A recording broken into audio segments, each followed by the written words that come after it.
Welcome to the All the Stuff podcast, where we jam about money, clutter, and food, and the real stuff under this stuff. Join me, Lisa Carpenter, your resident food coach, along with my co-hosts, money coach Jen Turrell and clutter coach Lisa Sharp, as we help you release what's weighing you down and heal your relationship with food, money, and clutter from the inside out.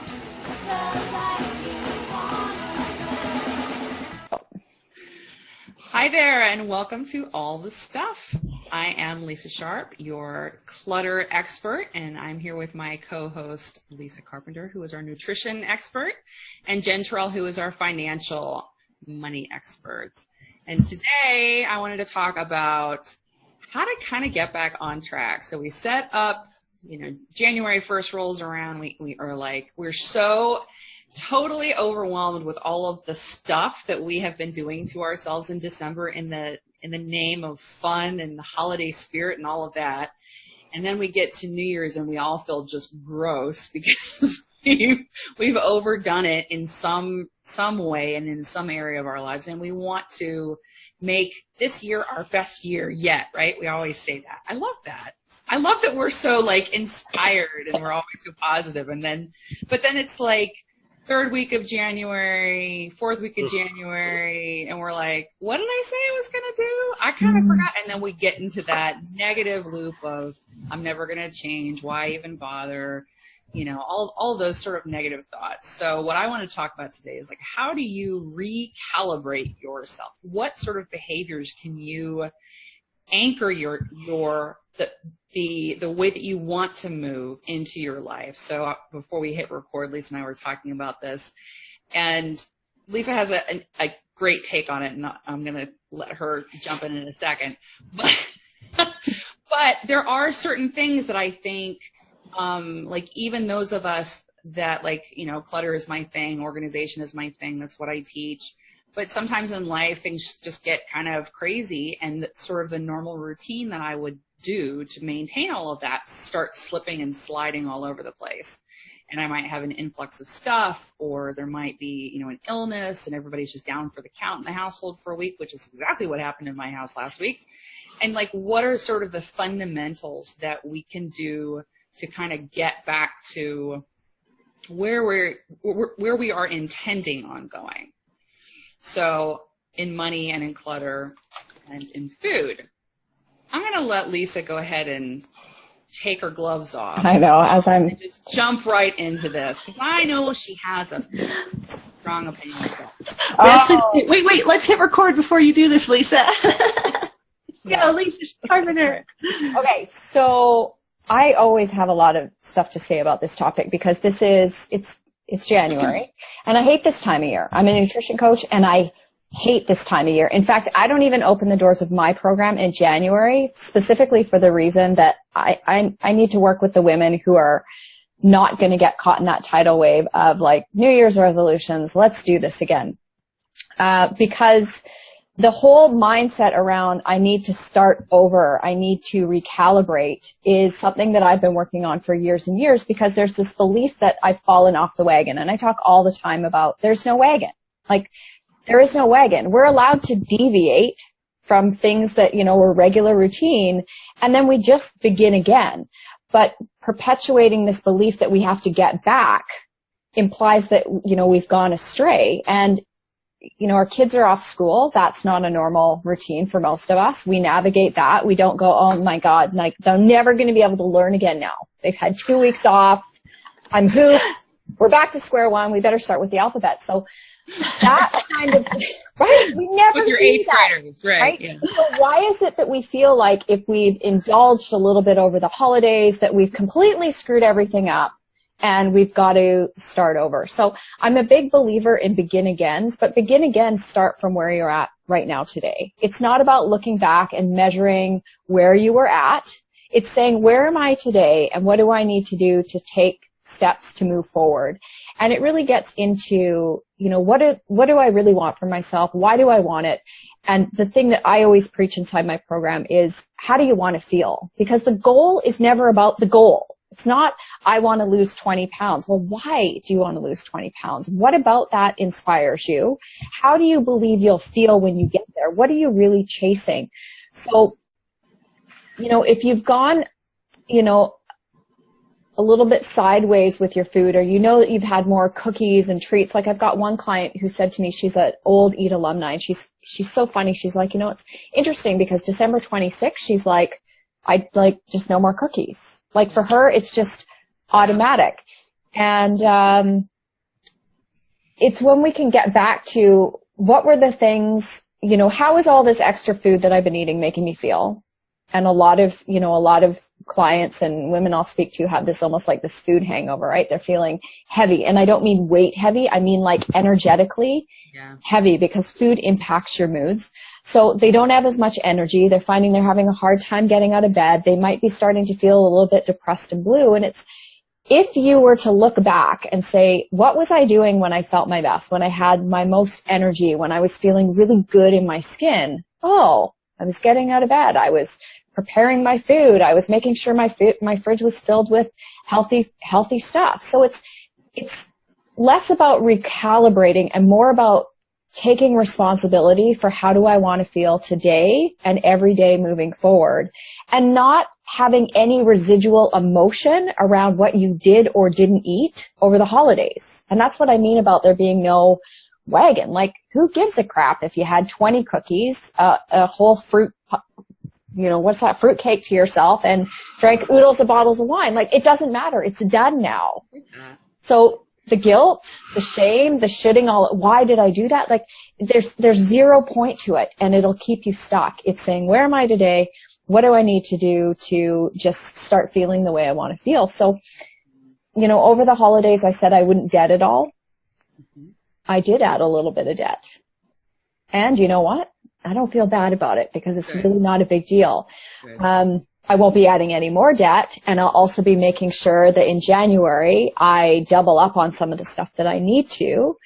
I managed to track all my money going through, but there were a couple times where I forgot. I forgot to put in the grocery bill into my phone. Is it a big deal? No. Does it mean I'm back to square one and all the work I've done around my money mindset is like out the window? No.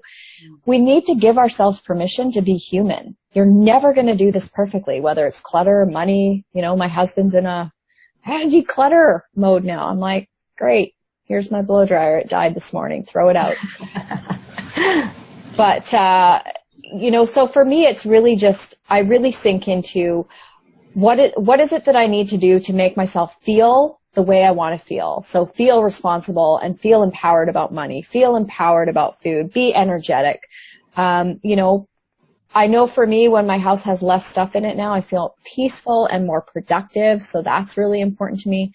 So that's kind of how I reset myself or begin again, so to speak. But this year, I think more than ever, I don't have that, I'm starting over.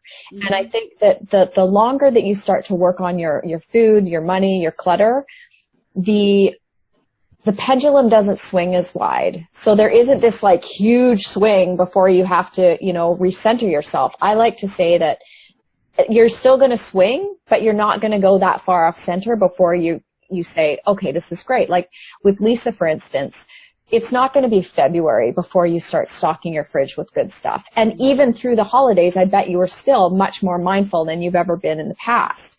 So you're noticing how you're feeling, and I bet you know exactly what you need to do to begin again, right? And honestly, that you totally nailed it, because that is one thing that I have really learned from you and integrated in my life around food in particular. But this is something I've been doing for ages with my clutter, is to take the emotion out of it. Like, I don't get, if my house is a total shitstorm, and yes, that happens in my world because I'm human like everyone else, I don't sit there and go like, oh my God, I can't believe I let it get to this point, and what's wrong with me, and I can't believe I bought that, and I can't believe my kids left their crap everywhere, and blah, blah, blah. I just don't do that.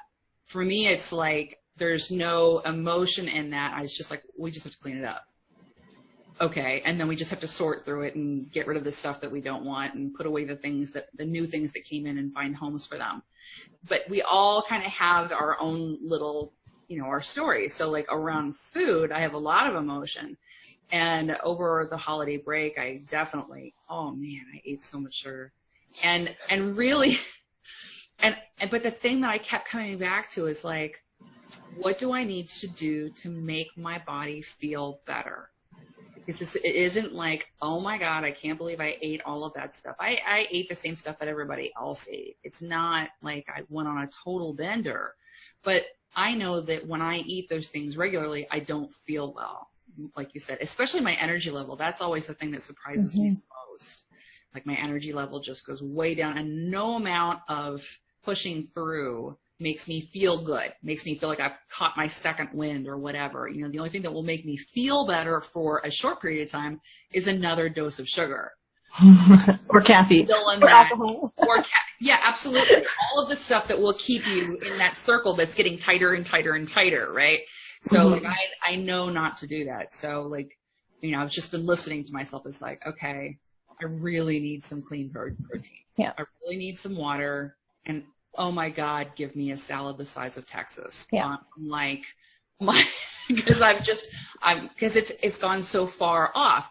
But like you said, it's like the longer that I have been in your program, the more I've learned to take the emotion out of this in the same way that I do with my stuff. Now I still have emotional issues with money.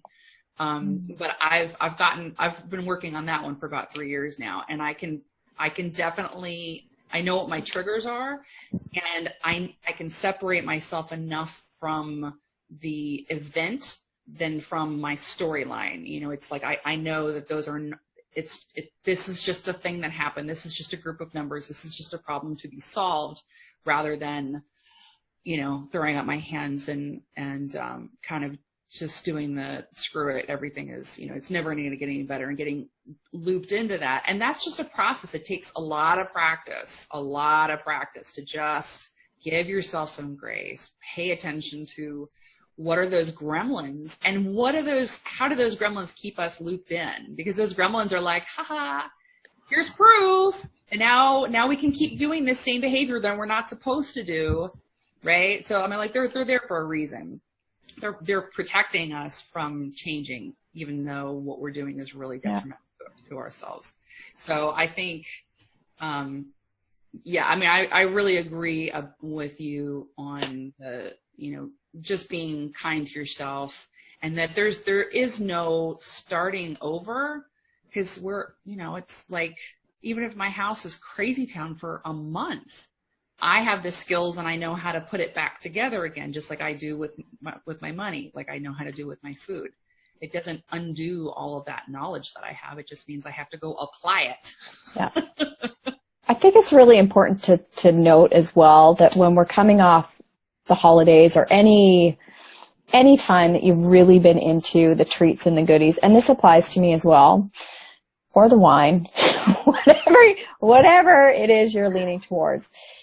When you kind of start to let's just say clean up your act, for a better, it's the best phrase I can find right now, it's not going to feel good, right? Your body gets used to having those things, the caffeine, the alcohol, the sugar.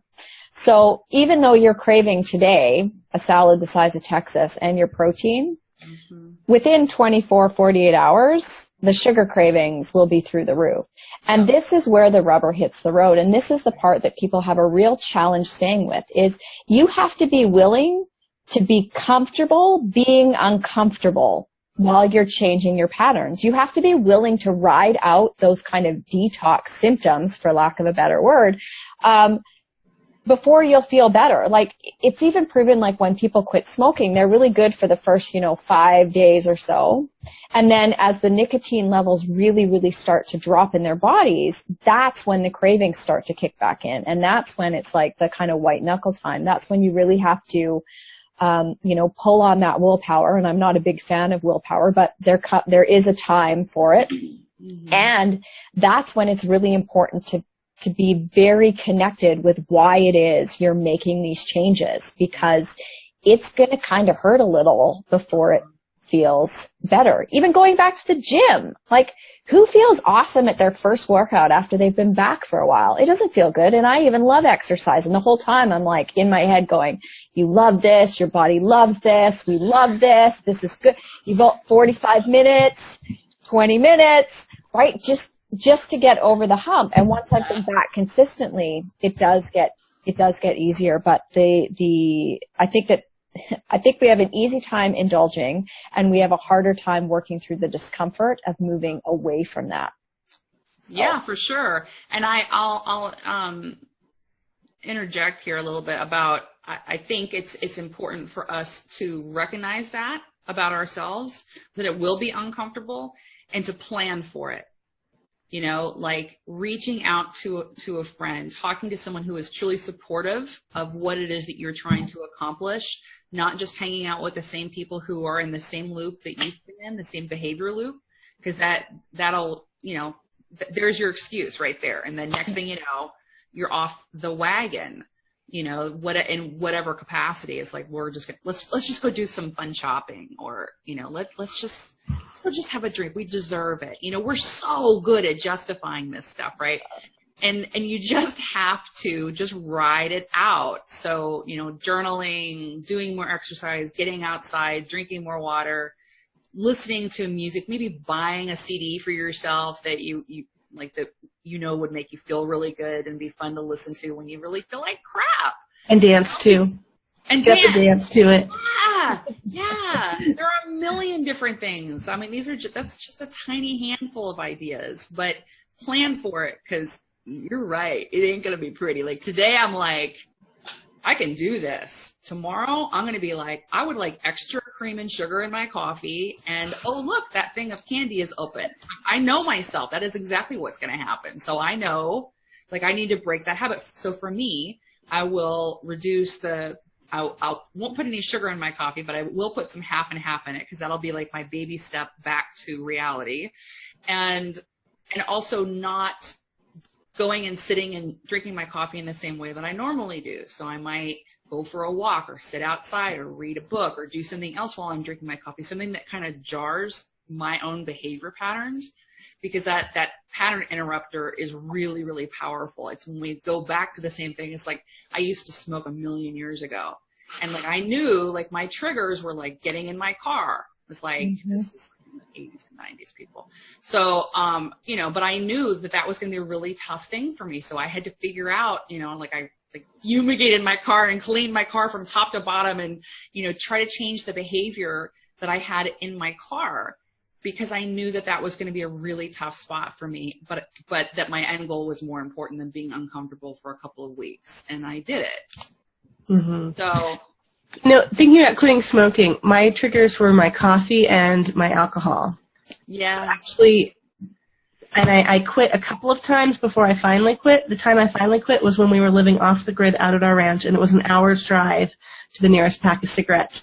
So if I could make it home out there without stopping to buy a pack, it was a big deterrent. I mean, I did drive out and buy a pack in the middle of the night a couple times from the gas station convenience store. But yeah, what I did was I went off coffee, and I mean, it sounds harder to go off coffee, alcohol, and cigarettes all at the same time, but it was too hard for me to have a cocktail and not have a cigarette, or have my morning coffee. I was used to lighting a cigarette and having coffee before eating anything. Yep.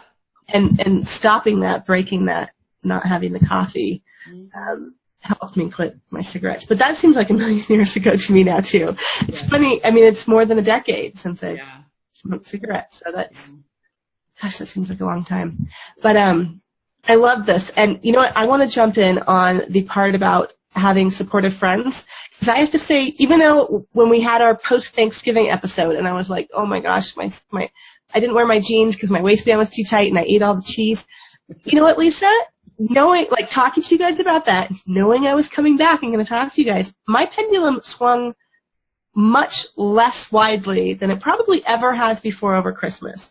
We had such a chill Christmas, and both in terms of buying extravagant presents, we just didn't do it this year. We bought very reasonable, modest, some non-physical presents. Like, one thing I really wanted was my audible.com membership to be renewed early, because this year I'm I mean, I've been reading a lot more than I have in a long time. And I'm at least a book a week. So I went through my 24 books since summer, and I was like, I need my thing renewed. That has no clutter. It's relatively low cost. It's not like buying some, I didn't need diamond earrings. I don't need any of these fancy. I needed some Chuck Taylors, and I got my pair of Chucks. I got a nice bracelet for my Fitbit so I can wear it with different things. We kept prices down. We got the kids lots of things that you put together, like the Lego sets this year were huge. Not all that expensive. Days. It's been taking her days to put these Lego sets together. So, of course, that does create the clutter of the little pieces that get around, but still, it's worth it because she's so enthralled with the Legos. So I feel like it's brought a lot of quality time. We put them together. We've been sitting there like, how does this work? What is that? Right. So spent good time, and I didn't go crazy with the cheese. I didn't buy another cheese tray again for Christmas. My husband did get one. But we did a party. It was our most modest party ever. I spent a good bit of the holidays being sick, which meant I also did not feel like overindulging. You can still hear a little in my voice here afterwards. So I really didn't drink much. I didn't eat that much. I didn't go crazy. And it felt really good knowing I was going to come back on this show and be able to be like, hey, I had a pretty low stress, low pain, low cost Christmas, and it was one of the best ones I've had with my kids. My kids were so unstressed. No last minute shopping. I had one day. I did all the shopping in one day. I wrapped them all. This office is still a little messy because this was my central zone for wrapping and staging everything to go upstairs. But for the most part, my house is back together, and I'm feeling really good this holiday season. I don't feel like I did a lot of damage to myself that has to be undone. And I think a lot of that was hanging out with you two all this time, approaching it. So I think having people to talk to, like I talk to you guys about this stuff, is fantastic. And I also, for the first time, felt ready to go into Lisa Carpenter's program, which, well, I've worked with Lisa before. The program, I was like, oh, there's always some program going on. There's always something, and I don't want to half-ass it. I want to put my whole ass in there, both butt cheeks, in the program this time. And I'm going to do it. So this is a starting new in terms of that, but I'm ready to not just have someone make meal plans for me and tell me what to do, and then I will slip off of it and fall off that wagon. I'm ready to actually learn. So that feels like a big step for me, and I'm excited about it this year. I think that it's this piece about community, because I've gone into one of the things about moving my business online that was really important for me, especially around teaching what I teach, was creating this community. Because before, people would come into my classroom, they'd learn, and then they'd go off on their own, and they'd have to navigate. But each of us hold space for these communities within our own respective expertise. And if you walk away with nothing from this episode other than surround yourself with people who are doing the things you want to do, that are also in the trenches learning with you, because it does make a huge difference to our success. If you want to be more successful, seek out the people who are doing what you want to do and be their friend, right? So there's a lot of different elements to my program, but the piece that is most loved is the community, because there's always somebody in there who will get what you're saying, who will lift you up, both sides of your ass, Jen. Right? Yeah. If you're struggling with the material, or you're just having an off day, or you feel like you've fallen off the wagon because you ate too many cookies, or whatever the mindset is, there'll be somebody in there. Lisa's got that in her Clear Calm Space community, and you have it in you're still running your membership, right, Jen? I am. I did a funny thing with it this year, which actually I'm going to talk about that real quick, if that's okay. Yeah, that would be great. Yeah, so I decided to shift it a bit. So it'd been a monthly membership program, and in November I decided to stop everyone's payments. So everyone who's in there already is still in there, and I'm going to switch it. So for a long time, through the course of doing this monthly program, I created this 6-week program, which we've run through live, but I've never sold it on its own. And I felt like for the people who followed it and set their money up in the way that we talked about in the program, they did pretty good. And month by month, it had kind of gotten to where there wasn't a lot of interaction. And I started feeling like I was doing a disservice by continuing to charge people if they weren't continuing to interact with it and get something out of it continually. So I had some burden of guilt on me. So I was trying to figure out ways to engage people and do things, but I realized not everyone wants to focus on their money all the time. And if they do set up the sort of automated systems that I like to talk about, you don't have to talk about it all the time. You don't have to think about it all the time. So I wanted to be there if people want it. But I don't want the guilt of feeling like they're not getting something out of it and they're paying. And I know, Lisa Sharp, you've told me before, I can't go into someone's closet and be like, wear this T-shirt you bought from me because you're not getting anything out of it if you don't wear it. But I did have an issue with charging people who weren't actively involved. So stopping the payments made me feel better. From now on, it's just going to be, if someone wants to get into the group, they can buy the 6-week program, which is going to be relatively low priced, and I'll run it live a few times a year, and I'll be in there and we can always chat. But I decided not to make it a membership site anymore, which was interesting because it was an ongoing source of income and a lot of people chose to stay in it. But I feel so much lighter and better about it now. It was kind of this heaviness of like, what else can I give them? What else can I do? How can I support them? Because I'm getting payments every month. Mm-hmm. So I decided for me, for that program at least right now, it's no longer a monthly membership. So that's shifting in the new year. I do need to make a new sales page. I do need to get some new stuff going on. So if anyone wants to join it, you can. Right now it's, there's no open enrollment. There's no way to get in at the moment, but soon in the new year, I will have that. We're still recording this in December, just to let you guys know, but it's coming out in January. So by the time this episode airs, it'll probably be live. So we'll include the sales page link because I think that, people really hop on the bandwagon, so to speak, of getting their stuff in order. So, the reason we put this podcast together is because we know all of these things go together, right? Food, money, clutter. I would say, pick one area of your life that you really feel like you're struggling with, that you really want to focus on. So instead of like doing the shotgun effect, pick one thing. And for the first 3 months of the year, right? So in business, we break things down into quarters. There's 4 quarters. For the first quarter of the year, pick one thing and give it 110%. So whether it's your money, whether it's your food, whether it's your clutter, and put the blinders on. Like even when people come into my program, they'll say, well, what about exercise? I'm like, I don't care about exercise. It's not that I don't want them to exercise, but I literally want them to take everything else off their plate and make just focusing on building their foundation around food. That's it. Because then once that's laid, they'll be able to continue to grow and explore and, expand into other ideas and concepts. The same thing is true with money. If you take the first quarter and just like lay the foundational pieces, which is what you teach, Jen, it makes it so much easier to start like digging into more of the mindset stuff, right? Like what can you clear away to make this year easier for you? The podcast is going to be going on indefinitely, right? So if every quarter you took one element of what it is we talk about and mapped it out for your year, right? Like Jen, before we went live, you said you were mapping out certain things in your business. What if the people listening did that for their lives? So the first quarter, you're going to work on, your finances. And then the second quarter, you're going to dig into your nutrition. And the third quarter, you're going to dig into your clutter. And you can just kind of you'll keep building from it, but don't try and do all the things. Absolutely. That's like, don't try and do all the things.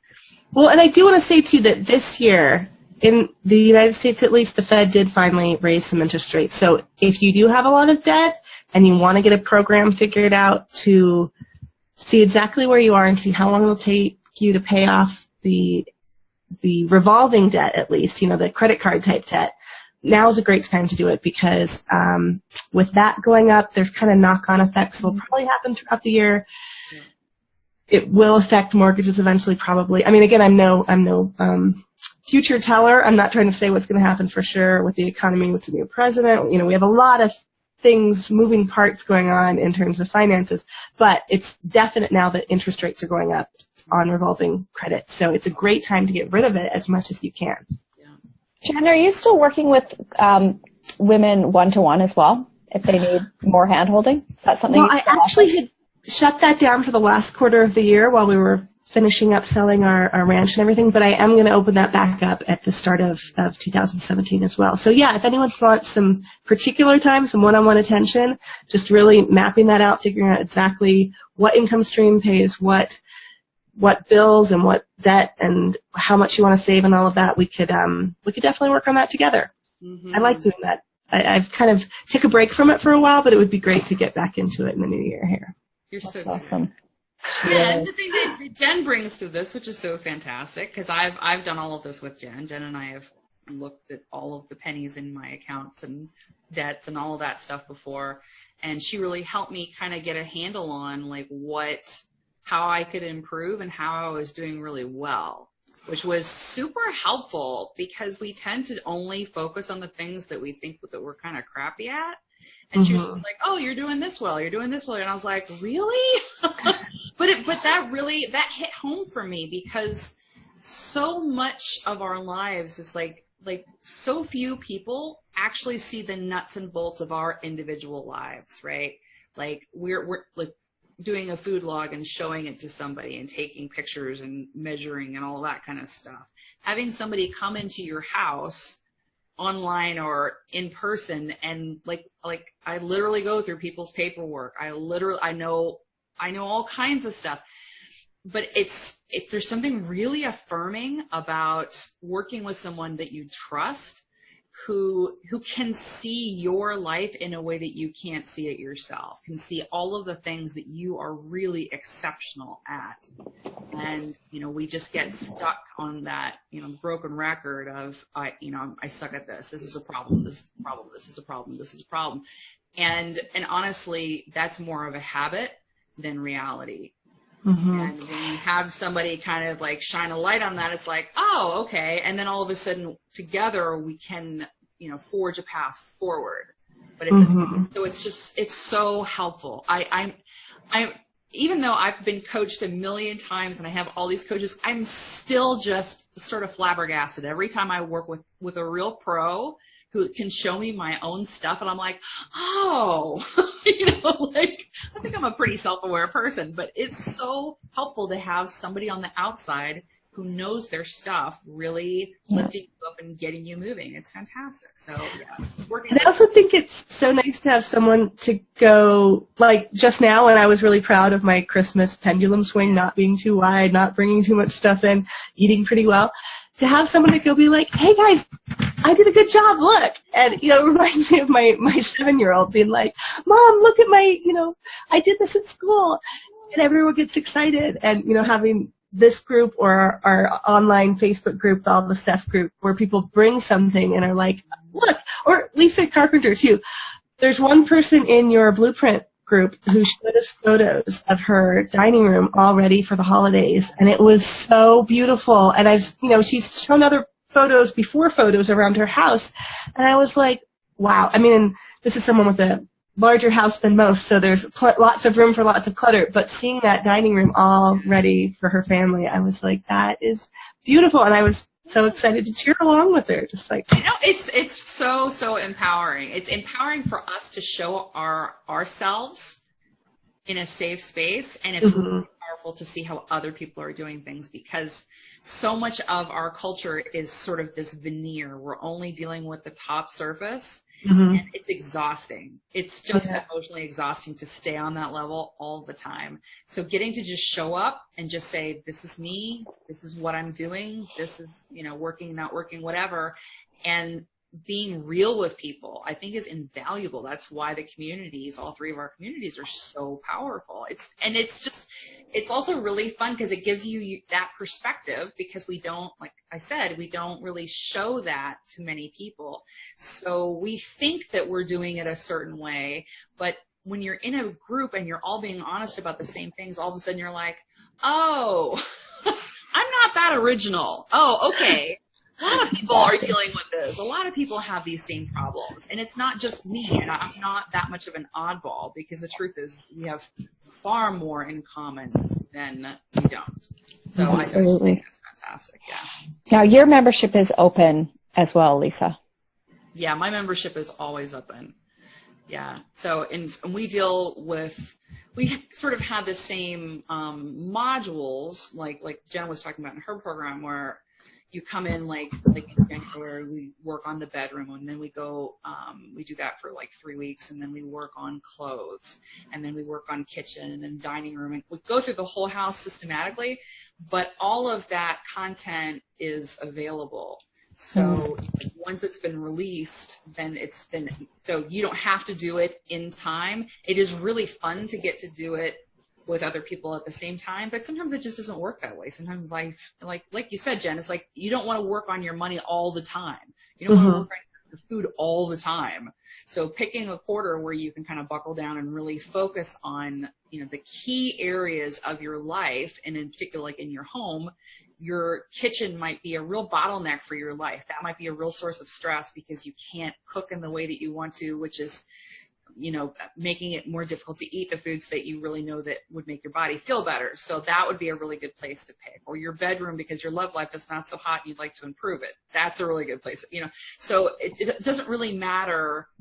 Like, you don't have to do it in a super systematic way. You can do it in the way that makes the most sense to you and just pull out that thing and do it. But really focus, like what Lisa said. That's something that I've really been working on over the last 2 years, and it has made a massive difference in my life, because it's exhausting to feel like you have to do all the things and pay attention to all the things. And we don't do everything well because we're just giving 10% of our attention and focus and time to 10 different things. It's like, wouldn't it be better if we did like it in thirds? Or the whole ass into one thing. The whole ass. It's hard to have your butt sitting on so many different surfaces, right? Well, my goal is to get this actually is a corner of my bedroom. And my goal is in the new year to get this part of my office down actually into an office, so that my bedroom space really becomes this very, intimate. And it's just the way it's worked out. There's more light up here. But energetically, it's just not working for me anymore. So it's time for that to be like ixnayed. So it means I've got to put the effort and energy into creating a nice office space downstairs. And I need to stop referring to it as the dungeon, because I'm reinforcing what it's not, right? So my husband calls this my hole, my hidey hole. Right? Yeah, because it's the half underground room. Yeah. But it's got a nice facing window. And I was actually even thinking I should right now, Lisa Sharp, take pictures of what you cannot see in this office on the screen to do a before, because I was like, I've been working on, end of year financial stuff, finishing stuff in the rest. I have piles of papers, and then I have still some wrapping paper and residue from Christmas. Oh, so you're normal. Oh. Yeah, and I'm ready to, but I did the other day go and decant a bunch of stuff, because I buy things at Sam's Club. So my supply closet, I was restocking a bunch of things, and I did immediately decant, because that's one thing I learned from Lisa Sharp, was decant the big boxes of stuff. So you don't end up with a big box with like 2 or 3 rolls of tape in there, so it's all in a nice orderly place over there. It's true. You will never look at a home and garden magazine of any ilk where they have pictures of stuff in the bathroom and there's like a giant Charmin wrapper around toilet paper. You will never see that. That is a design no-no. You get rid of all of the excess stuff, and it instantly looks a lot neater, a lot smaller, less cluttery. Yeah. That's a good tip for people to take away. Tip for the day. Yeah, right? I got lots more where that came from. Yeah. But we probably, shall we wrap this one up? Okay. Yeah. I think we all had some good tips in here. So my program is not open right now, but you can join the waitlist at lisacarpenter.ca/waitlist. I'm so excited to have you guys in the program and with me when I teach live again in March. Both Lisa Sharp and Jen Turrell will be in participating, but also be coming in as guest experts, because moving forward, my program doesn't run like a membership. You pay once, you're in for life, you get all the goodies that I add to it. And this year in particular, I'm adding in additional coaching calls after the initial 6 weeks ongoing. And I've decided to bring in guest experts to make it super interactive for all my members, right? So people will be able to ask Jen Turrell questions right to her face, and Lisa Sharp right to her face, right? How to make their kitchen more easy to manage and free of, you actually have to have counter space if you're going to prep your food. So, you can sign up for the wait list. It's not going to open up until the middle of February. So spend the earlier part of this year decluttering, getting your money stuff in order so that you can join us, because it's going to be a hoot. Now, for anybody who's listening on iTunes, please remember to subscribe, rate, and review. And by all means, share it with your friends so more people can find us, because we've been getting great feedback on the podcast. And tell us what it is you want to hear more of. And, hey, what you want to hear less of, too. So. That's a good point. Yeah, you can give us all kinds of constructive feedback. That would be great. And if you're watching on YouTube, please subscribe to our channel and leave us a comment below so you can let us know what you're thinking about, if you believe there's a wagon, if you've been falling off, how you keep things going in the new year. Keep positive about it all. I just had this mental image of like wagons everywhere and everybody's off. Yeah, face planting, right? Or being dragged behind. The clutter wagon, the food wagon. Right. Anyway, sorry. And do come over and join us on our private Facebook group for our podcast, where we continue these lovely conversations and where you can show up and get the support that we are talking about pretty much in every episode, because we know how valuable it is personally and for our clients. This is one of those things where together we can get to where we want to go a lot faster and with a lot more fun. So come over and join us. The link is below. Excellent. So until next time, ladies. Okay. Bye. Bye.